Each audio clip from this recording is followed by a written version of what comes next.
Welcome to the Hadassah Collective. I'm your host, Claire Marrinan. The Hadassah Collective podcast brings together a carefully curated selection of my most trusted and inspiring innovators from every area of the health and wellness space. I invite my guests to freely share their gifts, their wisdom, their journeys, and their diverse points of view, discussing a whole range of topics, including yogic science, present-day philosophy, integrated diet and fitness, modern mental health, non-denominational religion, and holistic lifestyle. All of this to inspire our community with accessible tools to align each individual with who they truly are created to be, to consciously evolve their lives and extend their unique divine light into the world. Hi, Ritika. Welcome to the Hadassah Collective. I'm so excited to have this conversation with you. Hi, Claire. I'm very, very excited to be here as well. Thank you for having me. Amazing, amazing. So please give our listeners a brief overview, just who you are, where you are in the world, and what you do. I love when people ask for that because I think of myself as such a multi-dimensional personality, and you have to configure that into one sentence, which is amazing. On the earth plane, where on the earth. So basically, I used to work in fashion. I worked in fashion for 5 years in high street fashion, and that I always felt like I was drawn to the creative aspect of it, and it was a part of my calling. But because of the discrepancies within that industry, it just didn't feel like it was fulfilling me and fulfilling my purpose on this planet.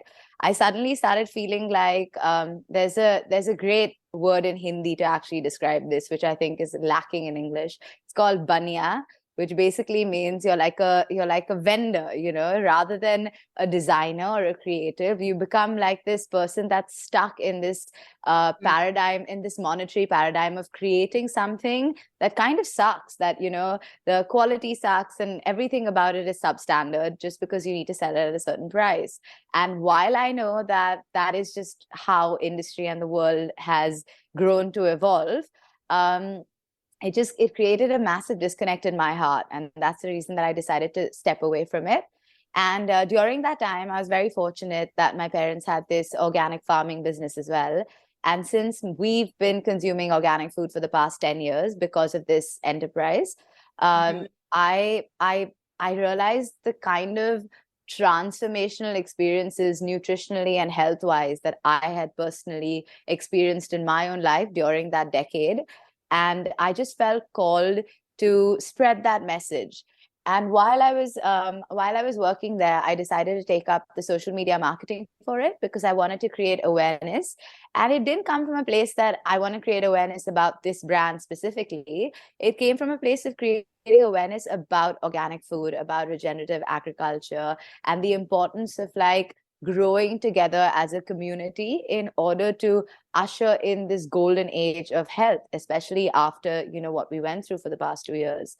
So yeah, that's what I did for a year, and it was fantastic. I learned so much. I'm so grateful to be able to do that. But there was always something that told me that if I have to make a mark on this world, it has to be with the skill set that I have acquired. Because I'm so grateful. My parents have massively invested in my education, made sure that I've traveled, made sure that I've, had incredible amounts of exposure within this field of fashion and, garments and design. So I knew that that's what I had to do. So I'm currently in the process of starting my own fashion brand, which I'm very excited to talk about, which I'm sure that we'll get into. But yeah, that's where I'm at. I basically, I feel like I want to make some change through fashion in the real world, because I do think that you can. I think it can be a big modality in order to do that. Absolutely. I 100% agree with that. I think that there's something about fashion that is innate to us. It's not just fashion, it's adornment in general. And if you go back through all of these ancient tribes, they all had some version of self-expression and adornment. And we can touch on that a little bit later. I think we'll get into that because I think that the area of fashion has become such a numbing kind of kind of experience for people that we've kind of lost touch with where we are and why we do this and finding that creative expression. So I definitely think you can make a difference in the fashion world, in the world. Absolutely. So amazing. So how did you get started on this path? Like, describe your early life. Like, where did you live growing up? What did that sort of time in your life look like? And how did that lead to where you are now? So when I was a child, I've grown up in India. I've spent most of my time in Bombay, which is obviously a very hectic metropolitan city. And what I think was massively um, beneficial to my own development. I mean, I don't know if beneficial is the right word for it, but for lack of a better term, because I think that, when you're in the West, and this is what I experienced after I left India, you're so disconnected from a reality that's beyond your own social strata.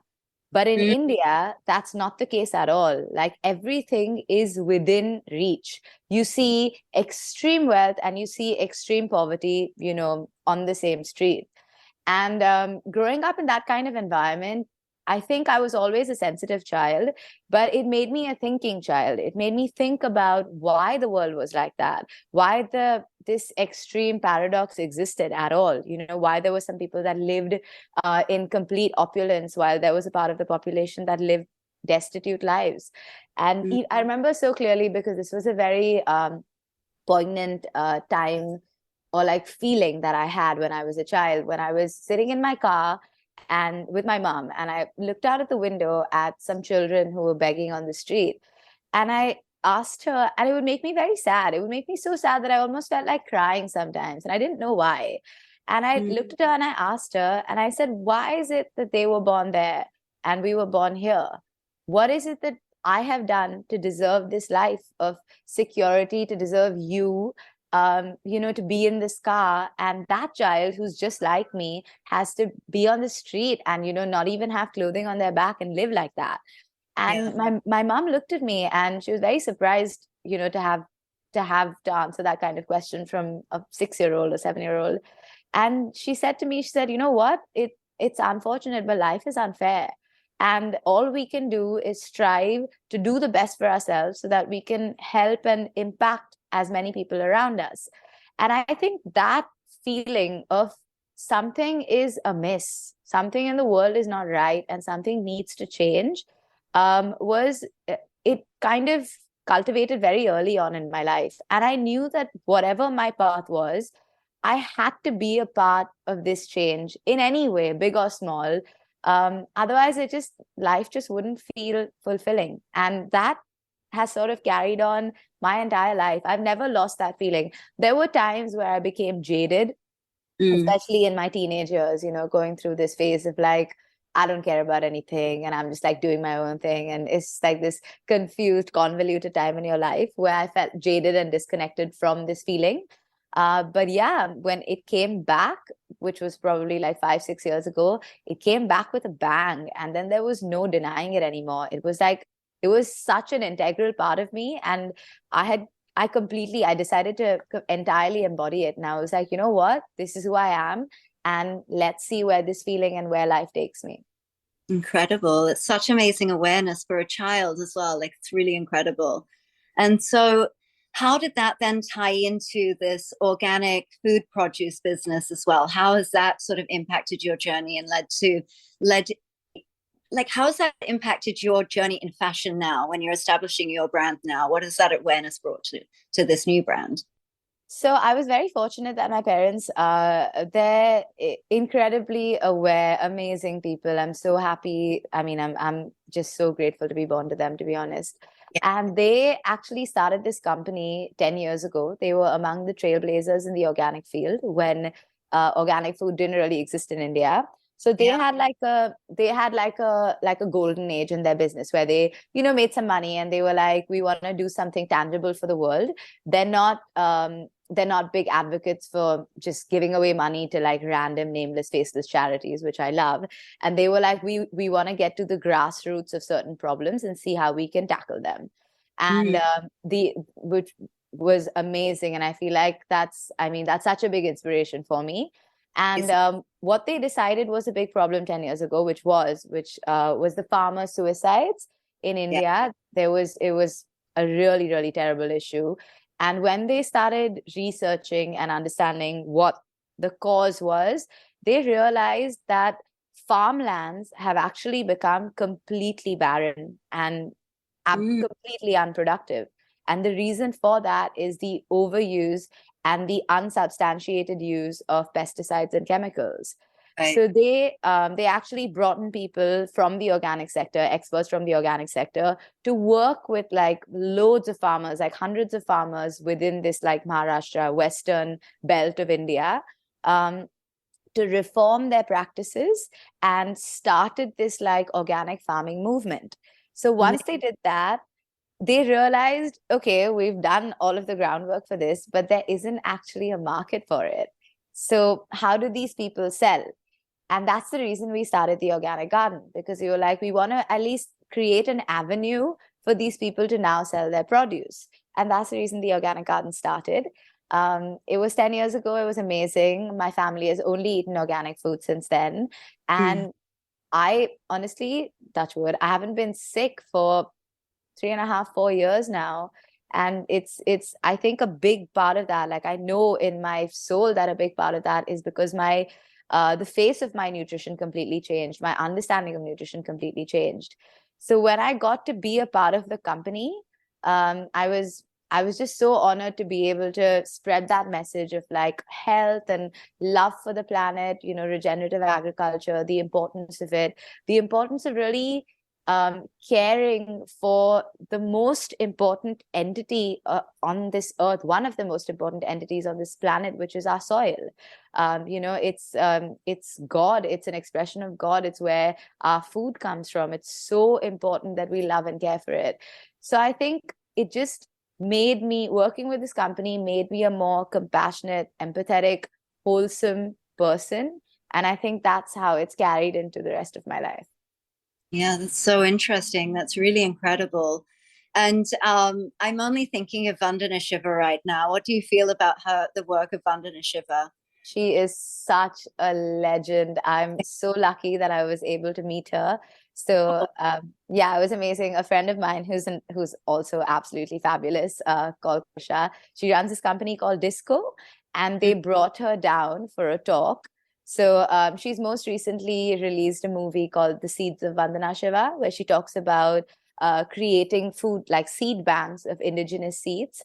And she came over to have like this talk, and it was so compelling, so revolutionary. She is just amazing. Like her life, how she's lived it, the conviction that she has to this mission is such an inspiration. I'm absolutely in awe of her. Yeah, it really is. And I think it's such an interesting thing. I mean, this sort of environmental movement has been something that's really been on my heart for many, many years. And it's also something I feel I can talk about because I do have quite an in-depth knowledge of it. And I think it's interesting the narratives that are coming out these days around climate change and things like this. And I feel that the reality has actually been somewhat distorted, and that these sort of, you know, COP20, whatever we're on right now, I've got no idea, are not really providing solutions, you know. And so they're taking this truth of the need to look after our planet, the need to honor our planet, and they're distorting it and creating a whole other industry to financialize, basically. So I think Absolutely.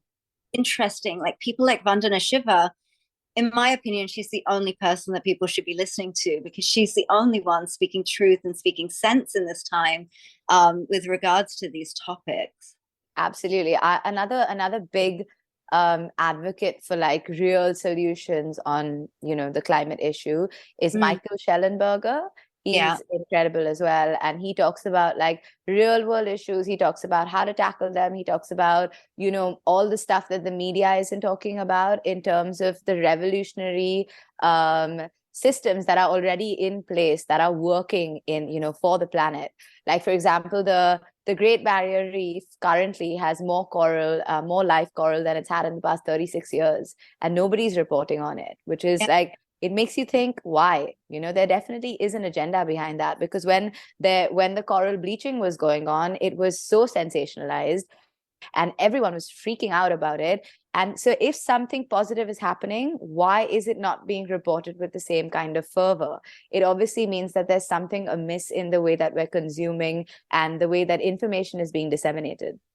Yeah, absolutely. Absolutely. I mean, I do think that in terms of most mainstream media, I mean, the thing that kind of jumps out at me as we're talking is in terms of how things are reported in the mainstream media, I think we need to look at things a little more objectively. And people look to these outlets as like bastions of truth, and they're perpetuating truth, when the reality is they're actually a business and they're selling your attention. Like that's what they're selling. And I think that we should be able to look at different things more objectively and realize, hang on a second, what are they selling me? You know, what direction am I being pulled in here? Because you're right, there are a lot of really beautiful things going on the planet, and yet we only get to see in mainstream media a very controlled slice of that. So I definitely think that I can pivot this also to fashion, because fashion is almost demonized in this world, and in a way there is a reason for that, you know. And we have been really irresponsible in the way that we consume a lot of different things that has been detrimental to our planet. But it's so funny that I feel like the narrative even around fashion has really shifted to consume nothing. You get to consume nothing, and I think that that is also missing the point. Like I said before, when we think about adornment and self-expression, I don't think it's about consuming nothing. It's about realigning to what our soul is crying out to consume. And when it comes to fashion, I think that we've been trying to fill this very human need for self-expression, very natural need for self-expression, with just this bland, fast fashion, just endless consumption, which has been so detrimental for our soul and also so detrimental for the planet. So I think that it's more about being even more materialistic, to say it in such a way, but being more connected to what we're consuming materially. And I think that that will then take care of the consumption. How do you feel about that? Sorry, really. Absolutely. No, I couldn't agree more. I want to give you a hug. That was so well said, really. I think because I'm extremely critical of my own consumption. I have been for many years now. So even when I buy something from a supermarket or I buy something from a clothing store, I've been, because I know the repercussions of it, because I've studied the repercussions of it, I'm very aware of what I'm consuming. And I think what is the thing that's absolutely necessary is awareness and intent. When we live with awareness and intent and let that filter into every single aspect of our lives, including how we consume, there is transformation within that realm, because you're so clear. Even if you're doing something bad, it's bad. It's very necessary for you to be there and be present in that moment and be like, you know what? Okay, I'm going to a high street fashion store, and it's not like I don't. I very recently went and bought a pair of trousers from a high street fashion store because I genuinely didn't find them anywhere else. And it made me think, and I was like, I could actually stitch this myself. It's not like I can't. So I'm being lazy and actually going and buying this from elsewhere.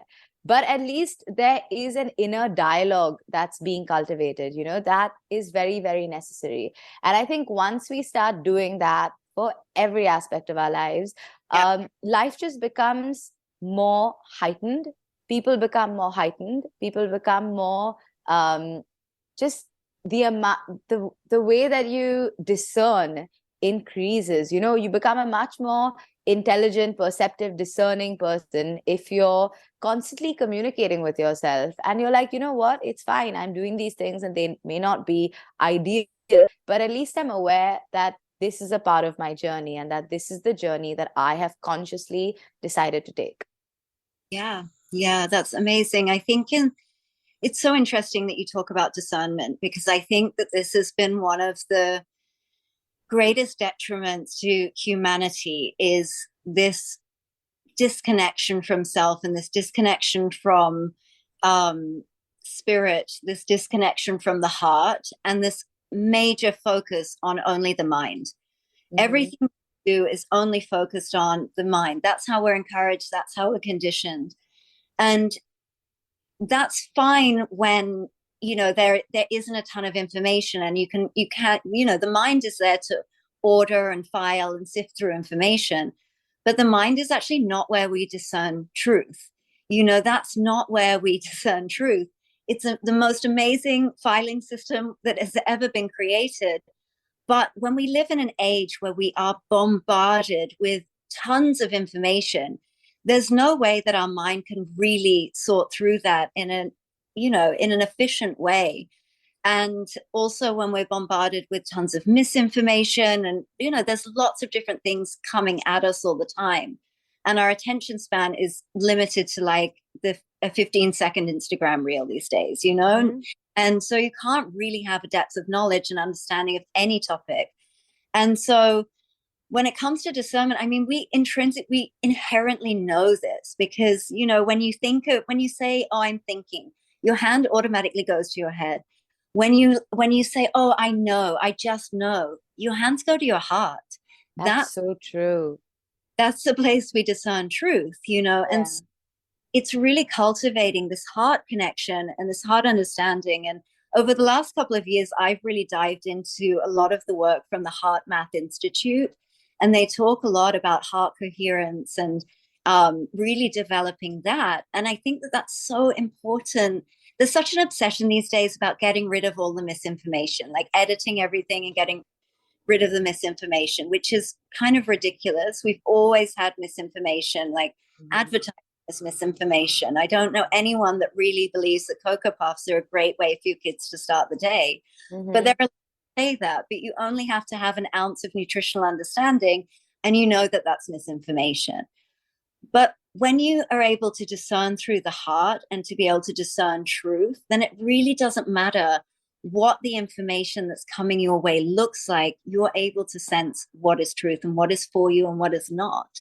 And so that's like something so interesting that you touched upon, that we've really become disconnected from these days. It's so crazy that you actually mentioned that, because only a couple of days ago, and I didn't know this before that, I read that your heart is actually the first thing that forms in the womb, which is so pertinent to, like, if you think about life, why does your heart form first? Because it is your prime, it should ideally be your prime modality to understand and perceive the world around you. And that's why it is the most advanced thing, because it's the first thing that's created within the human body. And I feel like my life honestly completely changed after I centered into my own heart. Like even the way that I perceive people is completely different, because it's not from a logical, what can this person do for me kind of feeling at all, which I think you do kind of grow up with, is like conditioned into you, in some way or the other. Now it's just that it's so clear when you actually, yeah, when you think and feel from your heart, that there is a deep understanding that you are love. So everyone around you is love as well, and you can automatically have that connection with another human being without your brain telling you, no, but all of these things are wrong about this person, because I think that the way life is, eventually you'll find out what's wrong with everybody, and what's wrong with you as well. Everyone comes with these like profound flaws, and it's completely all right. It's a part of our humanness. But the understanding and the evolutionary feeling of approaching everything with love can only come when you are deeply, deeply connected to your own heart. And I think that it just makes everyone so much nicer and so much more pleasant. And it's people that I connect with straight away are people that live from the heart. Yeah, absolutely. Absolutely. You can definitely discern that. And even the other way, like I feel like I've had this kind of discernment since I was a small child, but I kind of had it conditioned out of me almost. Like I will always, when I instantly meet someone, I will sense with their energy, like there's just something not right here. And my mind will convince me that's not right. Give them a chance. That's not fair. Always, always, always, I'm proved right in some point. So that's definitely been a journey that I've been on, especially the last 5 years, I would say. It's just really honing into that fact of, increasing awareness, increasing discernment, and increasing intuition. Because then it doesn't matter what comes your way, you know that you're operating from a heart-centered space and you can express that from there. So that's so interesting. And how does that come through your fashion brand? So my fashion brand is actually just an embodiment of who I am, to be honest. Like, it is my expression to this world. It is my presentation. It's my gift. It's a way of honoring my own existence and everything around me. So the idea to start it, sort of, I don't even know whether, honestly, I don't know whether ideas are my own or they're interdimensional conversations anymore. Like, I've gotten to a point where I'm just like, you know what, if it comes, let it come. I'm all right. If it like works through me, let it work through me. I'm a channel, I'm a medium. I'm whatever work has to happen. God's work is happening through me. And I realized this probably, sometime in the last year. And since I've become open to it, it's just been the most exhilarating, transcendental experience. So this brand is actually just a recognition of my own journey and this understanding of, I am not here to live only for myself. I'm here to, I wouldn't say, I'm here to help cultivate thought. I'm here to help cultivate conversation. I'm here to bring people together. I'm here as a harbinger of love. And that's what the brand is about. So it's called Spirituality Conscious Clothing. And the reason that I called it that was because, the word spirituality has been so incredibly bastardized. And it's so unfortunate because there's so much pseudo spiritual garbage that's, being talked about. But the reason I called it that was because I wanted to recalibrate people's understanding of what spirituality is. It is just, what is spirit? And the reason that I now don't even think of myself as a human, because this is just my presentation in this lifetime. But I don't think of myself as that. I think of myself as my spirit, because I'm not this body and I'm not my mind. What I truly am is my soul, is my spirit. And that has actually allowed me to think of everything and everyone as spirit, whether it's an animal, whether it's a person, whether it's an insect, whether it's a plant, it's all spirit. And it connects us to spirit. So the reason that I wanted to call it this and the reason that I wanted to propagate this is because I want people to recalibrate that understanding and, be like, that's basically what it's about. There's so much jargon and there's so much noise around what spirituality is. You have to do yoga and you have to do this and you have to meditate and you have to go to dharamshala and you have to read all these crazy books. And it's not that. It is just the understanding that you are the purest, deepest part of yourself, which is your spirit, and so is everybody else. And that is how you create connections with people. And, that is the collective consciousness that we're all a part of. So yeah, it's a completely heart-centered brand. It's just my expression in this crazy world. Amazing. And I think, I think that's also the perspective that I come from, is that spirit being having a human experience. And I think it's really funny whenever someone talks like this, I always think of all these conversations that people are freaking out about, like the metaverse and virtual reality and this kind of very dystopian outlook on life. And I always think it's funny because I'm not scared of these things, because I know who I am. I'm deeply connected with the truth of who I am. And I almost see this 3D reality as a virtual reality. And in the same way that someone puts on an Oculus headset to experience VR, I've put on the body to experience this 3D reality. And so, ooh, it's giving me goosebumps when you say that. And that's like, you step into the limitations of what this 3D reality is. And I think, people are scared of virtual reality because they're already lost in this 3D reality, because they have no connection to the truth, the divinity of who they really are. And so I do think it could be scary for people to kind of go down this virtual reality path, because it's just taking you another step further away from the truth of who you are. But I think for me, I mean, it's just fun. It's just another version of reality to play with, And so absolutely. I mean, I feel like there's so many theories about our existence being a simulation anyway. that I'm fully on the same page as you. I'm not scared. I can go and enjoy these things as a part of just a, like a fun experience, and not be like drawn to it or sucked into it or decide that I now want to live in the metaverse. And exactly what we spoke about, I think that when you're a discerning human being, you can actually enjoy all of the convolutions of this 3D reality without being a slave to them. So, there were parts of this journey where I decided I'm not going to watch TV, or like I'm not going to, listen to music that I think isn't like what do you say, transcendental and good for me. And I'm not going to listen like pop music anymore. I grew up listening to a lot of old school rock and roll and metal, and I was like, this is like it's a really low vibrational music. I used to, I was atheist when I listened to it. It's like satanic. I know it has satanic roots and all of this. And I think the awareness of that is extremely pertinent. But how you let that into your realm of allowance is very important, because I know that I wasn't sent on this planet, in this lifetime at least, to be a hermit in a jungle. I was sent here to enjoy all of the experiences of this 3D life, whether it's like wanting to live in a beautiful house, whether it's, wanting to dress up, whether it's wanting to look nice. I love it all. I want to experience that. I want to experience abundance in the spiritual realm, in the astral realm, as well as in the physical realm. And why should I not? I think it's so important to ground into the reality that, we are spirit, but we're here as humans because we were sent here as humans, or we chose to be humans to experience this entire spectrum of humanity. Yeah, the good, the bad, and the ugly as well. I think we also try to circumvent. It's interesting in terms of spirituality. Like, I feel that there's so many, secularism is basically asking you to deny your divinity.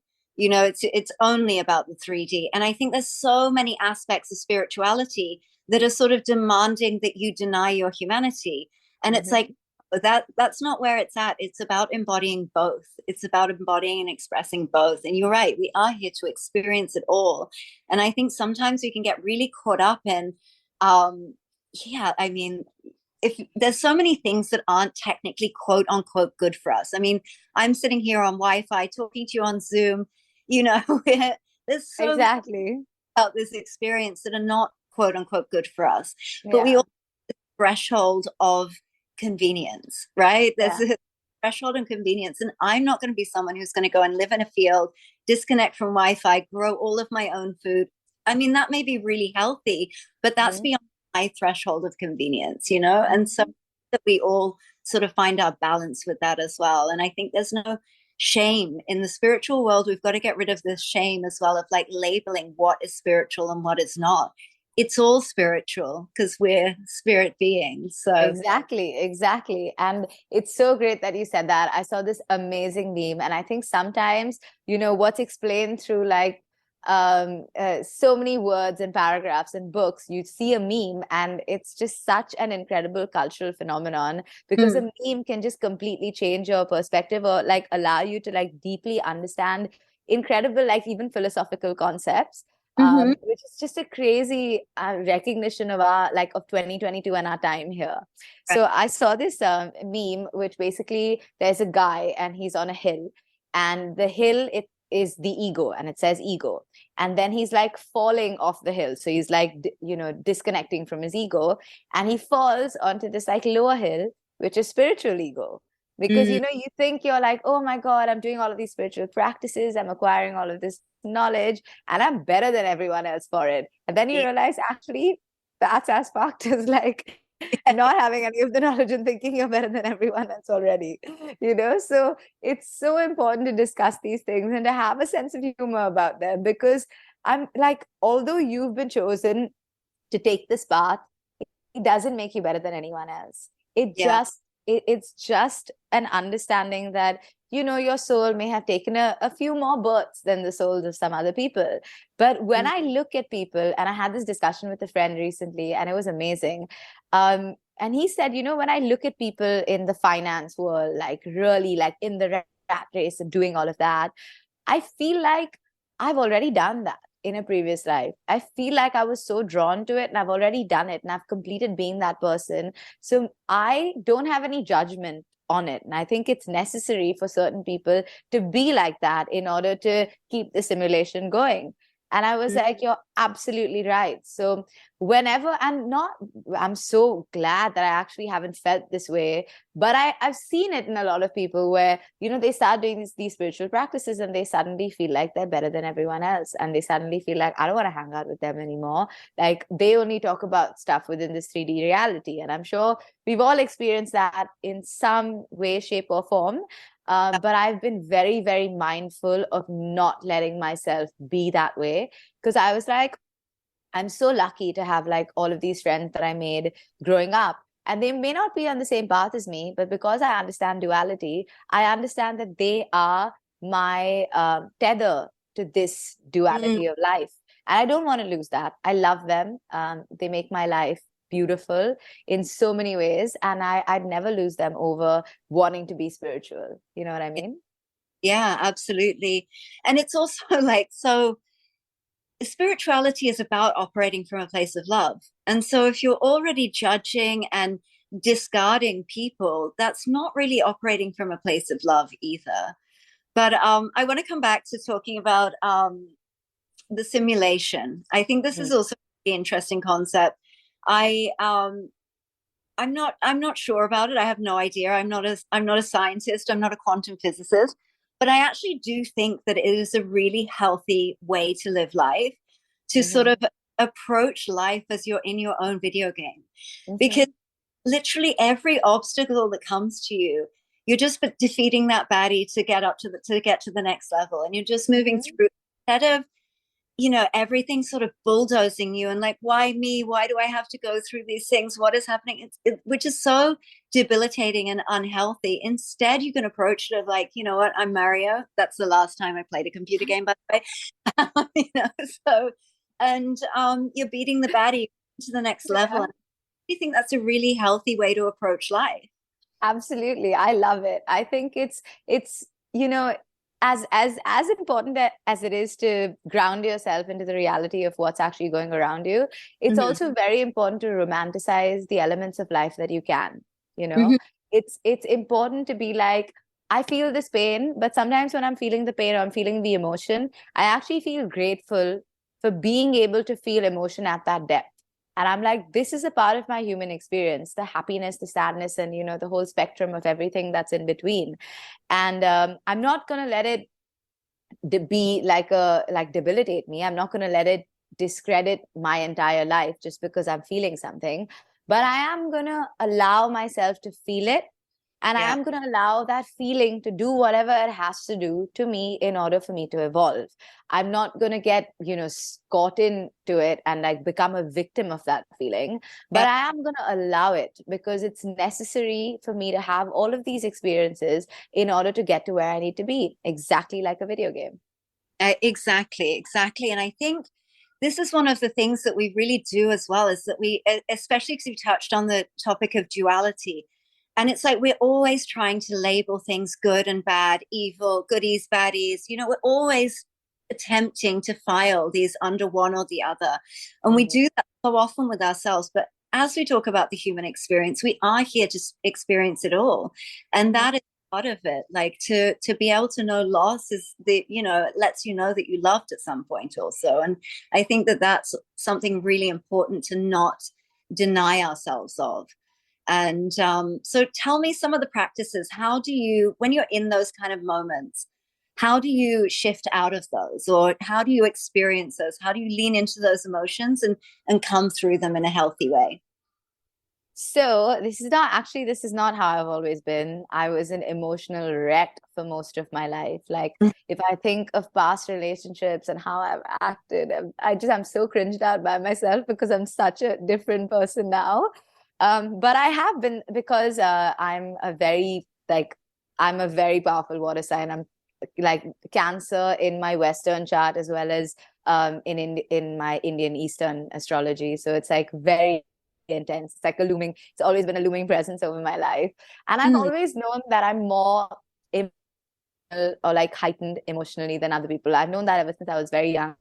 Yeah. The things deeply affected me because I used to be like that when I was younger, not even younger, maybe till like a couple of years ago as well.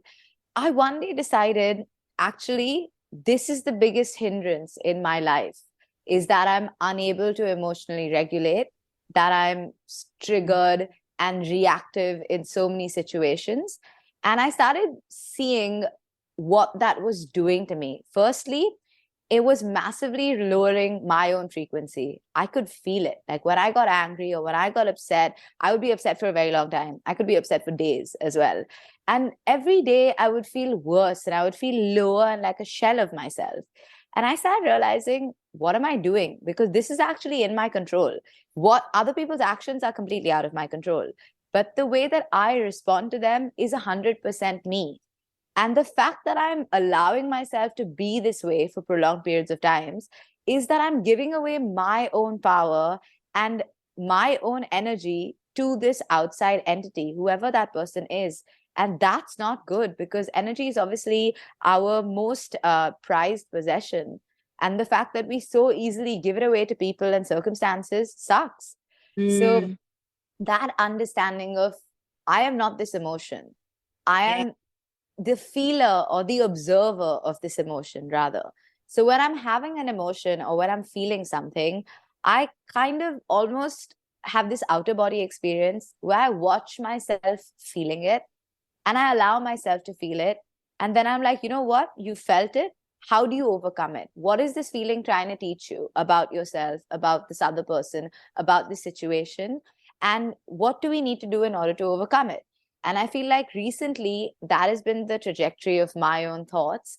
And it's so positive and so healthy. I cannot ever imagine being the person that I used to be, because I am just so happy. Like, I know that I've always at my core been a very happy person. I'm a very life affirming person. I love people. I love life. I love to have new experiences.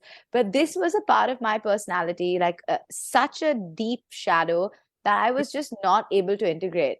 And the fact that I have integrated a lot of it over this past year has honestly been my biggest achievement, because it's something that really, really wore me down. And it doesn't anymore, because I'm able to take a moment and be like, I can't control what's happening to me, but I can control how I feel and respond to it. And that is entirely me, and nobody can take that away from me. And once you really realize that, it's like stepping into this unbelievable power.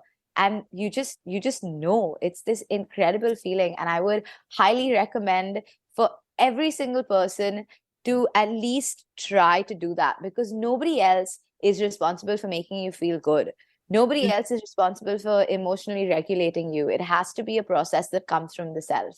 And it is truly transformational. I think that it's the biggest, most important step to self-development, is being able to be in absolute control of your emotions at all times. Yeah, absolutely. Absolutely. And so it's quite funny because I sort of have the opposite trajectory of you. Like, I'm interested, do you know what your North Node and South Node is in Western astrology? I don't actually, I don't know. Mine is my South Node is Capricorn and my North Node is Cancer. So it's like your North Node is really what you're here to lean into, to grow into, and to begin to embody. And your South Node is I'm probably describing this incorrectly. I'm not an astrologer, but your South Node is almost what you've already accomplished and what you already have embodied. And so you have that very Capricorn, like, very structured energy. And so I can, when you say you look back on relationships that you had previously and you're just like, oh, so cringy, oh my God. I also looked back at that and I'm thinking, I was so shut down. I was so, and for me, it's to be able to open that up and to allow myself to feel. So it's like the opposite experience. Wow. So yeah, it's quite interesting, but it's your own personal journey, right? And that's how you have to walk through these things. And for me, that loss of control, that loss of, that's so scary to me. And so to be able to like loosen that and release that need for control has been such a big, thing in my life as well. So it's interesting that we all have these different shadow elements that we just have to embrace and accept and sort of transcend. So I think that's an incredible journey. It honestly, it really, it gives me goosebumps when I think about how incredibly unique every single person is, and how unique our journeys are, and what our souls have come to learn, and how different those lessons are. And I think that really understanding that and realizing that, almost meditating on it daily, Mm, allows me to release judgment from people entirely. Where I'm like, I see that these are the issues and I can acknowledge them. yeah, But as I acknowledge my own issues, and I try to not judge myself for them, in the same way, I try to give other people space as well to, acknowledge their issues, but like allow them to grow. If you can be a voice of reason, if you can have some conversations, it's wonderful. But like, being super judgmental, I've never gravitated towards judgmental people. I've always found them super annoying. And I mean, I never ever wanted to be one of them, but I obviously have found myself being judgmental about people and things on many occasions, especially in the past 2 years. So mm, exactly this feeling of like letting yourself be and letting everyone else be. And just, if you're like, if I feel like I can give you love in order to, during your journey, that's great. If I can be a mode of that, that's amazing. If I can't, I just take a step back and I'm like, if I'm not evolved enough to actually be able to love you and be able to accept you as you are and be a part of that journey, then I don't deserve to be a part of your journey. And I take that step back myself. And I think that there's also like an energetic disconnect that automatically happens. And that awareness is really important. It's not the feeling that I want to remove this person from my life. It's that, am I actually a positive force in this person's life? Maybe it's not them. Maybe it's me. Maybe I need to take a step back. And I've done it on many occasions. And I'm very proud of myself for being able to address that part of myself and being like, I need to take a step back, and allow this person to just live their life and be, because they have so many incredible qualities. But I'm so I have such tunnel vision about certain things, or I used to, that I'm not able to see them as this like incredible multidimensional human being. So I need to take a step back. And I think that if as humans, we sort of like make that a part of our process, a part of our social interaction, the kind of circles that we create for ourselves will be very, very beneficial. Those circles will actually propel us for massive growth, because they will be really powerful, energetic, vibrational circles where our frequencies align and we're meant to actually be together. This like feeling of being with your soul tribe, it actually comes from being able to take a step back and disconnecting from things that are not for you in this lifetime. yeah, yeah, absolutely. And having awareness around that as well. And I think one of the biggest things as well to have awareness, I think that's a really good practice when you find yourself in a space of judgment. One of the things that I really like to do, because I do a lot of shadow work, so I'm attempting, to not judge myself and just really be able to embrace those darker elements of myself and integrate them rather than condemning them and judging them. And I think it's a really useful thing to do when you find yourself in a place of judgment with another person, that to recognize that if you had the same upbringing, the same brain chemistry, the same circumstances, the choices that you would make would not be that different. And so Absolutely. it just brings that humanity back, that recognition that we are all human and that we are formed in these ways.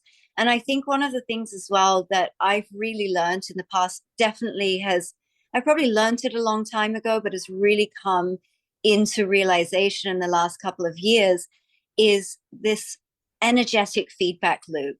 And when someone's coming at you with fury and anger and hatred, if you respond from a place of fury and anger and hatred, you're just reflecting that back and you're just empowering that energetic feedback loop. And so for heart-centered people, or people that really desire to come from a place of love, we have to come at these things, even if people are attacking you, you have to come at it from a place of open-heartedness and being able to rise above that, because that stops that energetic feedback loop. And you can see it with yourself. If you're having an argument with someone, if you keep arguing, it just gets deeper and deeper and deeper. Whereas someone removes themselves from that argument, that anger really dissipates very quickly. Because where are you throwing that at? Like, you can only have that within yourself for so long before it sort of disintegrates. And so I think that that's always a really important thing to do as well. I And completely agree. And I do think that what has been like a profound understanding in my life over this past year is that you are completely and entirely responsible for your own energy. yes, This is the kind of radical responsibility that people need to acquire, beautiful. because when you understand that, when you really understand what your energy is doing, that it's affecting not just your immediate surroundings, it's affecting a collective consciousness. You know, people can feel it on the other side of the world without even knowing it. Sometimes if I just close my eyes and I sit in meditation, I cry, like tears come out of my eyes, and they're not even my own tears. And I know they're not. It's because I'm feeling the collective sadness, because it exists. It's all around us. There's so much of it.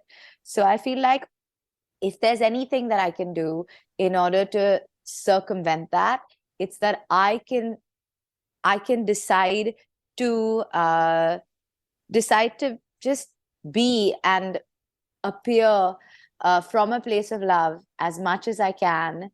And I think that is, if I just think that it's amazing if we were just taught to do these things when we were younger, you know, when we were children, if this is what our education shaped our minds, if this is how we were told that we're interacting with people and our planet, not just physically but also vibrationally, and we need to be very aware of that. I think that humans and humanity and the way that we evolved would be just so entirely different. And this is the kind of stuff that ancient civilizations understood. This is the lost knowledge, you know, like this lost intelligence and information. That's so important that, you know, we need to acquire it. I'm briefly interrupting this episode to take a moment to talk about a brand that's been really transformative for me personally. If you're a listener to this podcast, chances are you've heard me mention To Be Magnetic by manifestation expert Lacey Phillips. To Be Magnetic is the #1 destination for neural manifestation. Their unique manifestation process is backed by neuroscience, psychology, EMDR, epigenetics, and energetics, with a little bit of spirituality sprinkled on top.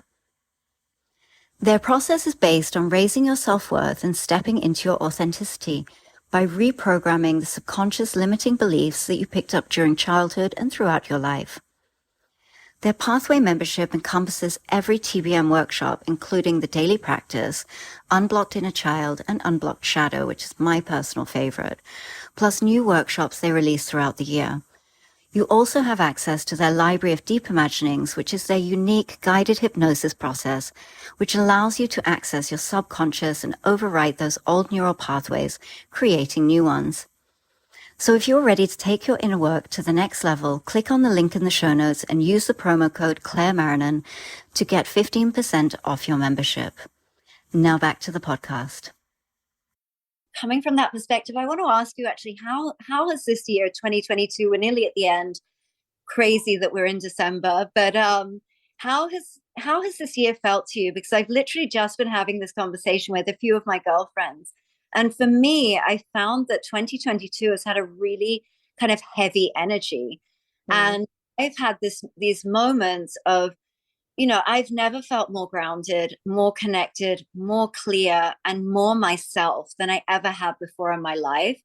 But I do have these moments, like maybe a couple of days each month, where I feel like the weight of the darkness of the world is so heavy. And I've never had that experience before, where I almost find it difficult to sort of find my center and find my grounding. And for those couple of days, I just find this deep sadness. And again, I know that it's not my own, because I look around, everything in my life is fine. Everything is good. Everything, you know, there's no logical reason, but I know that it's this feeling of this collective burden. So have you experienced that at all this year? How have you found this year? I'm on exactly the same page, to be honest. For me, firstly, from the year 2020 to 2022, it's been sort of a blur. Like, I can't really tell you what happened in 2020 and 2021 and 2022. I can't distinguish between the 3 years. It's crazy. But what I did find is that in 2020 and 2021, there was a lot of anger and confusion and polarity and just disarray that I was experiencing within myself and in my surroundings, because obviously that's a mirror and projection of what you are. The years of 2020 to 2022 have just been a bit of a blur. Like they've all merged into this one gigantic transformational entity, which is strange because that's never actually happened to me before. But I think that that's like a thing a lot of people are experiencing just because of how anomalous these years have been. So what I experienced in 2020 and 2021 was that there was a lot of anger and polarity and disarray and confusion and convolution within myself and within my surroundings, because we, our surroundings are a projection of who we are and what we're feeling and what we're energetically putting out there. But 2022 for me has definitely been the year of reconciliation, where I've not just reconciled with the people around me, the people that I love, and sort of just accepted them for who they are and accepted them for the value they bring to my life in the way that they can. I've also reconciled with myself and with who I really am. And this is the first time, exactly as you mentioned, this is the most grounded I've ever felt. This is the most me I've ever felt. Like for the first time, I feel like this is who I actually am. Like I didn't know this part of myself before this, when I was challenged and when I went through this immense amount of pain that I did through these 2 years, and got to the other side, this like massive dark night of the soul, and got to the other side. That's when I realized this is who I am. I am the light in the dark, and so is everybody else. We are our own source of light. And it's been really, really beautiful to be centered in that understanding and realize that part of myself. And it's such a powerful transformation that now I know that it will never leave. I'm always happy to evolve from it, but this will be a very important yardstick in my life, because it's just so different than anything I've ever experienced, ever. And I'm sure that everyone that's gone through this sort of like collective awakening will have their own story, which the moral of which will be exactly this, that this is the first time I feel like this is who I am. And I'm so happy with it. I'm so happy with being this person. I'm so happy with like uncovering these parts of myself. I'm even happy with the shadows that I've had to integrate, because there's obviously so many dimensions in every human being's personality. And only once you acquire an understanding, a holistic understanding of all of them, can you then pointedly be like, this is who I am. And you know what? I love it. I used to be my biggest critic. I still am. But now I'm also very proud to say that I am also my biggest cheerleader. And it's the first time that I've really experienced this incredible amount of self-love. And that's why it's also allowed for me to experience this incredible amount of love towards everything around me, everything and everyone around me. Yeah, that's incredible. I think that's the key thing as well, is self-acceptance. I feel like for so much of my life, I've really cared like what other people thought of me, and almost molded myself into this sort of caricature of myself based on what I think people expect from me or want from me. And I think it's so freeing to be able to release that, and to be able to just, I think there's part of me that is like, oh, I don't know if, that if that me is really enough. But, it's so freeing to be able to realize, what, this is me and this is enough. I don't have to play this character. I don't have to exaggerate my personality, to be fun, to be liked, or anything like that, or to be accepted. I don't have to do what other people tell me to do. I don't have to conform to the tribe. And that's so freeing and so empowering, I think. And it has been a really interesting experience. I mean, it's been a weird couple of years for sure. And I think it's interesting that we're having conversation at this time, because, you're giving me some hope actually when you talk about your fashion brand, because a lot of the stuff, I really feel like I'm just no longer vibing with like mainstream society. Like, I think that so Mm-hmm. mainstream society is so bizarre to me these days. And I'm talking about things that I love and things that I lived for, like makeup and beauty and fashion and just pop culture in general. And I think shit's just got really weird.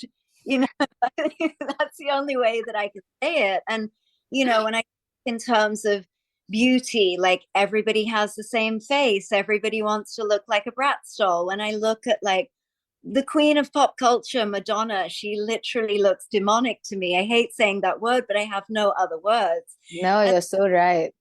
when it comes to fashion, like Balenciaga or soft peddling kiddie porn, I'm just like, what is wrong with this world? Like, what is going on? So I think it's just so beautiful because I've had the opposite reaction. I'm like, I really don't want anything to do with fashion anymore. I don't want to work in that industry.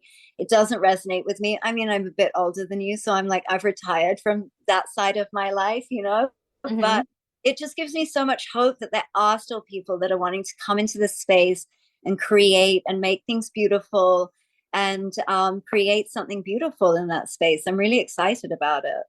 I'm so happy that you actually say that because it's great to receive any kind of feedback, obviously from people that I value and I think are amazing. But I also feel like this amazing thing that you just mentioned about the age thing, about the youngins sort of having a different task, and then the people in like other parts of their life being tasked with different things. And it's very interesting because all of our missions are different.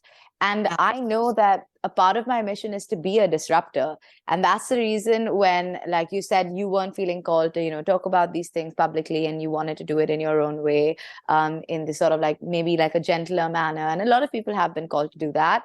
But because I've always been a sort of, I mean, for lack of a better word, sort of like controversial personality where I've always spoken my mind. And when I was younger, I mean, my friends say that I was quite a bitch, but when I thought about that, and I thought about that part in my life, I was like, was I really like that? Because it doesn't feel like I was like that. But I realized the reason that was my perception was because I would speak the truth unwaveringly. And people are not used to that. People don't like that. But Mm, what I've realized now, the reason that now people don't think of me like that or think of, perceive me in that manner, it's not because I'm not speaking the truth anymore. I still am. But my way has changed. And I've mm, realized that truth without compassion is yeah, cruelty. It yeah, is. And that is just the way of the world. So if you're not able to be empathetic and understanding and compassionate towards the truth and towards expressing that truth, you're never actually going to be, I mean, it's never a truth that's going to be accepted. It's never a truth that people are going to think about, and that's, going to challenge perspectives in the way that you want it to. Which is why, if you even look at these like amazing philosophers or spiritual leaders, they all speak the truth. They all speak a truth that is profound, that they've acquired through years and years of practice and sadhana and everything. And the reason that so many people gravitate towards them is because their truth comes from a heart center. It comes from a place of love. It comes from a place of understanding. It comes from a place of compassion and comes from a place of empathy. And that to me are the principles of a real and powerful messenger of truth. And I think that's what a lot of us are called to be in our own way, and I just think it's so incredible. This journey is so incredible. And like, meeting and being acquainted with so many beautiful people on this journey just makes it like exponentially brighter and more beautiful than it is. yeah. And I think it's so interesting when you say like that. We do all have a different journey, and we do all have a different part to play. I think, and it's so funny. One of my favorite pastors in Bombay actually is always talking about this. Is like truth without love is cruelty, right? And love without truth is also people pleasing. So Absolutely. it has to be both together. It has to be both together. And yeah, I mean, I think that when I talk about, I really had a moment with the Hadassah Collective throughout COVID, because my nature generally is like when I first became a vegan and I found out what was going, what the reality of our food industry was, I was the most annoying vegan on the planet. I had to tell everyone, I had to let everyone know. And I had this moment where, I had some realizations, obviously, throughout COVID around various things that were unfolding, various narratives that were unfolding. And I had this moment where I realized, you know what, this actually isn't your responsibility to be ramming certain truths in people's faces and telling people what to do. I had this great realization that actually it's everybody's own personal responsibility to go and to be able to find out what is truth and what is not, to be able to go through that journey, that process of being able to discern truth. And that everyone on this lifetime. And so the real lesson for me, and the real thing that I am a big proponent of, is that everybody has the right to make their own decision. We all have free will, and it's everybody's responsibility and right to make their own decisions throughout these times. And I really felt with the Hadassah Collective was really more about getting in touch with the truth of who you are, building that ability to have intuition and to have practices that enable you to do that, so that it doesn't actually matter what comes at you. You are able to discern the truth, and you're able to discern your own truth. And you're also able to stand in that truth no matter what is coming at you from all different directions. And so I think that's really important. And then you also have people, that they're here to dig up the darkness and bring out true darkness into the light, and I think someone that does that really well is your friend Johan Tengra. I was just gonna say Johan's name. Because his manner and the way that he brings forth these really, I don't go into a lot of these kind of things. I don't go down those kind of rabbit holes, not because I don't think there's truth to them. It's more because I do think there is truth to them. And it's just so dark. And sometimes I don't want to spend my life digging in the darkness. But there are people like him that are really gifted, that bring forth these truths, these really horrible, dark truths but in a way that is so from a place of love and non-preachy, non-aggressive. And I think, again, it's about that feedback loop of that you don't want to be feeding into that anger and that fear, and you don't want to be empowering that. And then there's of us that are also here we're called to stay in the light and to hold the light, and to also teach people and guide people how they can access their own light as well. And I think that that's something that's really important to see as well, is like people's roles and different roles and things like this as well. Absolutely. And I love that you mentioned Johan's name, because he's actually a great source of inspiration for me, just in the way that he works. And the reason that he's able to have this incredible calmness and almost stoicism in the way that he presents information is because he researches so much. Like, I don't personally know anybody that researches as much as him. He puts in hours and hours and hours of research every single day, and he's been doing it for years on years on years. So when you have a conversation with him, when you have a conversation with someone that's that well researched, I feel like your prerogative is to listen. Is to listen, and then you can acquire the information, and it goes through your own internal processes, and then you can discern it. And Johan and I have a lot of spirited conversations where, like, I disagree with things that he says, and then he tells me why I'm wrong. And so amazing. And I think it's so important to have people like that in your life, and I've truly been blessed with him, because he's a ray of light in this collective, in this journey. And the work that he's doing is so extremely important. And the amount of love and passion and integrity that he actually does it with is commendable. So I'm so glad that we have him at the helm of the movement, to be honest, because he's a very, very important, he's just an important individual. And I see him doing great things. And that, to me, it also brings me to this sort of understanding of what the masculine and the feminine, the roles that you have to play based on your own, your gender expression on this planet, and why you've been given that, and why you've been assigned that role is very important to me. Because the way that Johan disseminates information, I could never do it like that, because as a woman, I'm not called to do it like that. Like, I love what he does and I have immense respect for it. And I think that's exactly what he needs to do. But the way that I would do things would be very different, because I think the role of the masculine is to guide and to protect and to serve in that way, to be this like almost to be this hero archetype, where you look up to him and you're like, oh wow, this person is gonna like lead me in the right direction.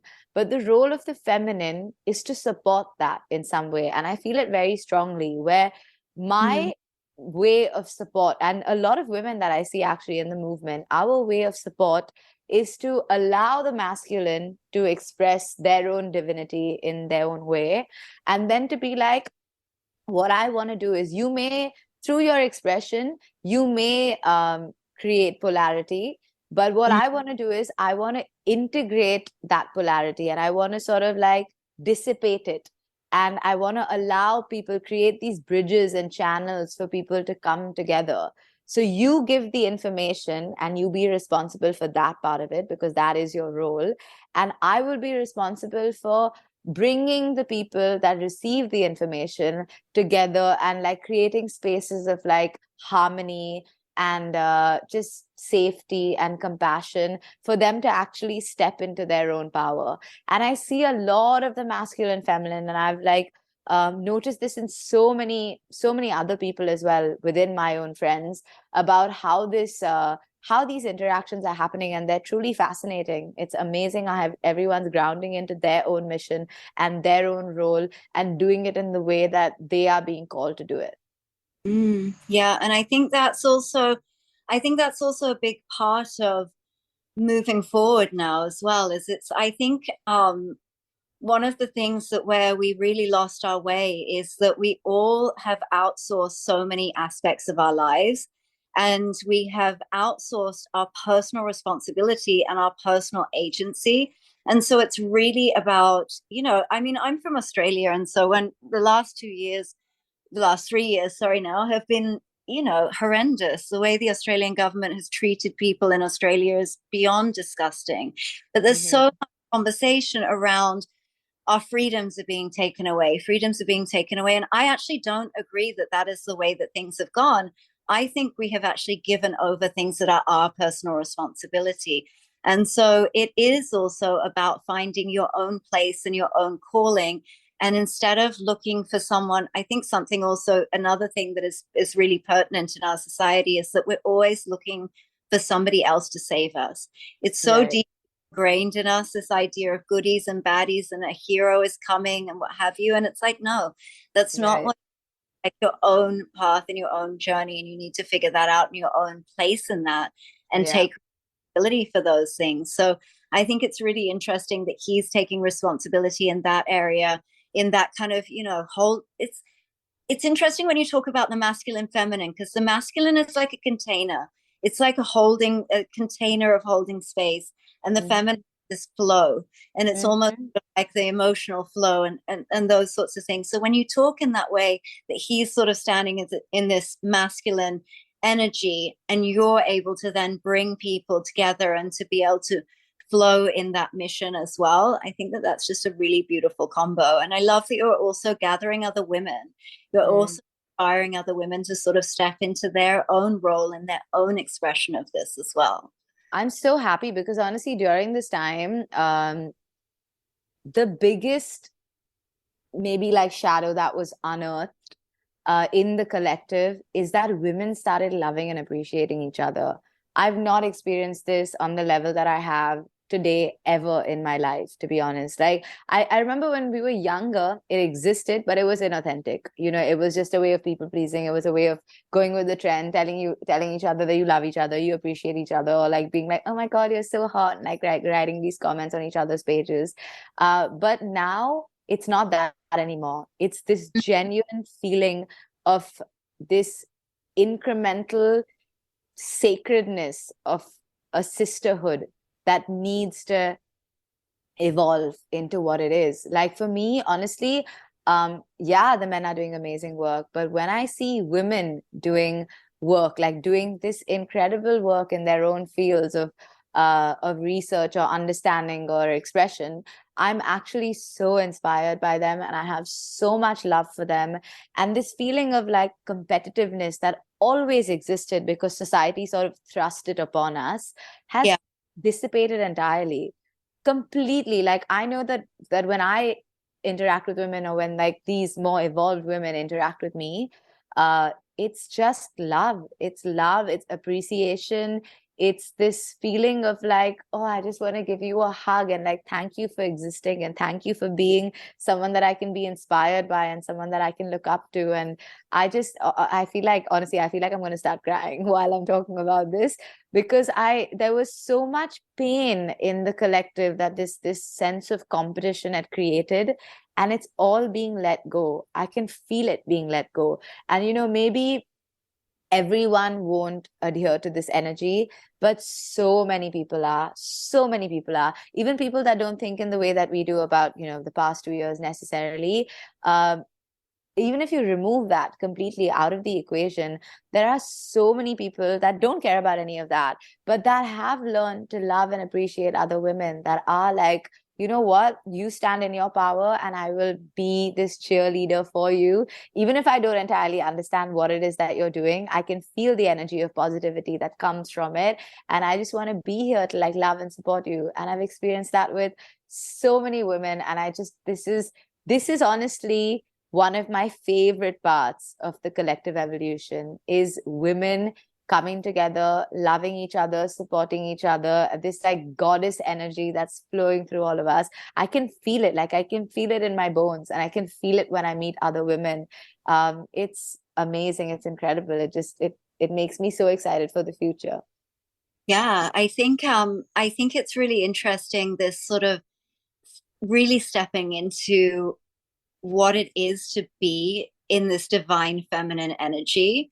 I think, we've gone through so many different iterations of femininity. We've gone through oppression. We've gone through this extreme, pendulum swing to the other side of feminism, very harsh feminism, which I think came from more of a place of revenge, wanting to turn the tables, wanting to, the oppressed become the oppressors. And we've actually grown through that. Mm-hmm. And now that we're really stepping into our power of being of the divine feminine. And I think that we've only been able to do that when we are also recognizing the necessity for the divine masculine and the balance of both and the appreciation of both. You can't have one without the other. Otherwise, the the feminism of like the 90s, I guess, that was really in that sort of time, was really a very masculine energy with. Mm-hmm. And so it's like we've almost evolved out of that to be able to come together and collectively support each other. And I think there is definitely this spirit of collaboration versus competition, and it is a recognition of oneness and togetherness, and that we all need each other.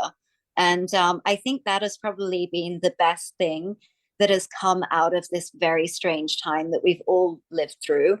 And I think it is also recognizing the duality that was at play in that time, and choosing to step away from that and reject jumping into those pools of duality.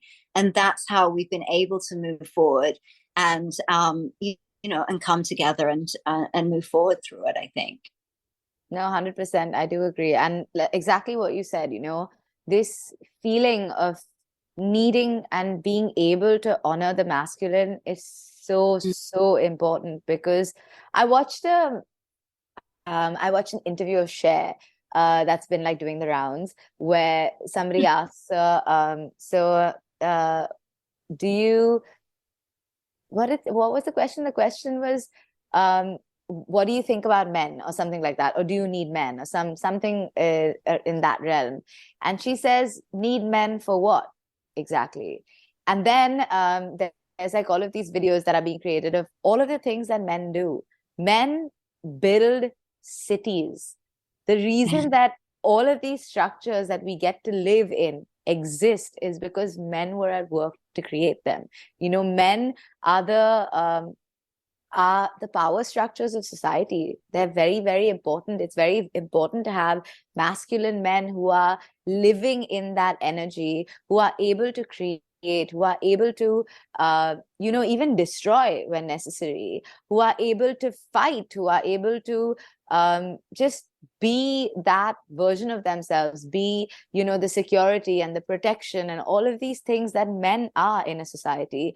And it's made me value all the men in my life so much, to be honest. Like when I meet people, and when I meet the men that I've known for so long, and when they like act in certain ways, and they've always been the source of like love and looking after me, and they always have done that. And I always knew in my heart of hearts that when I'm around them, I feel safe.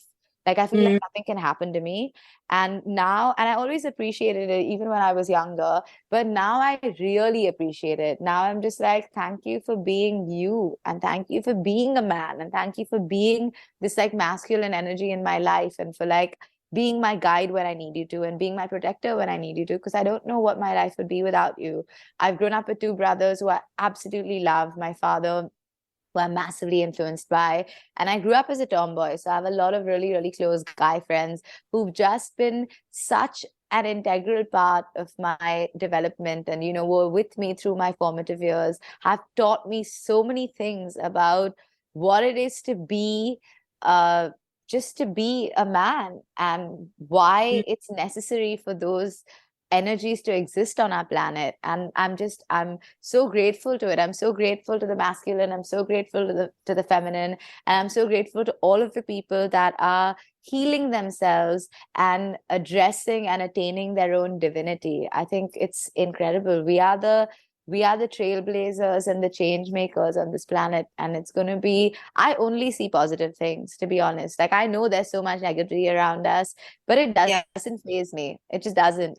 It hasn't for the past 2 years, to be honest. There are moments of like, where's this going? And like, this is scary, with like, especially with the global digital currencies, and these like lockdowns that are still being perpetuated in places like China. And like, there is a lot of the climate lockdowns that are now going to bog us down. It's unfortunate, and I can sort of see that in my purview, but it doesn't affect me, and it doesn't scare me, because I know that so many people are waking up in their own way to their own divinity, that it doesn't even matter that they can see things in exactly the way that I can, but just the fact that they're ready to step into that ultimate form of themselves is what gives me a lot of hope and a lot of joy for our future together.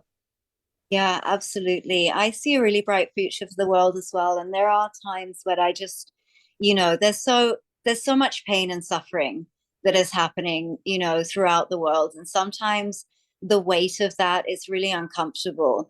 But there's so much optimism as well throughout this. And I think that is what 2022 has been. It has been, for me anyway, I feel like, not on a personal level, but on an collective energetic level, it has felt heavy, and it has felt heavy going. But I do feel like we're coming out of that, and we're coming out into something brighter. And I think that a lot of this darkness had to come up. It had to come into the light. And I had a really interesting conversation with one of my Kundalini yoga teachers early on in 2020. And she said, what's really interesting is this darkness always existed, but it just wasn't on the surface. And she said when she was training in the 70s with Yogi Bhajan, it would take them 3 hours to get the Kundalini activation that we get in 3 to 30 minutes. And so the density has always been there, but it was deep down. And so even though when we look around on the surface, we kind of go, oh my God, where are we going with this? It's so dark. But really, that had to come up. It had to be purged from the earth, and it had to come up and be transmuted and released. So That's, I think, a process that we've been witnessing. And, I just think I have a really optimistic outlook on human beings, on human beings themselves having this connection to the divine and being able to tune into that and rise above whatever is coming at us. So I'm really excited about that as well. Same. And yeah, and we'll see that physical manifestation soon also, I think. Mm-hmm. And so lastly, we've already mostly covered this, but how are you moving forward into 2023? What are some of the things that you're taking forward with you? What would you say to other people that, that want to find their grounding? That's the title of our podcast, is how to find your center in a world gone mad. And Mm-hmm. so what recommendations would you give to other people that are sort of walking into 2023 and want to walk into this new year from a heart-centered space? I think that this past year, especially the last 2 months of the year, have been extremely transformational for me, because I've actually sat with myself and challenged myself a lot about me. I sat with myself and I'm like, what's still not unearthed? What are the shadows that you still don't want to see? What are the things about yourself that you still don't want to accept? And what is causing dissonance in your life?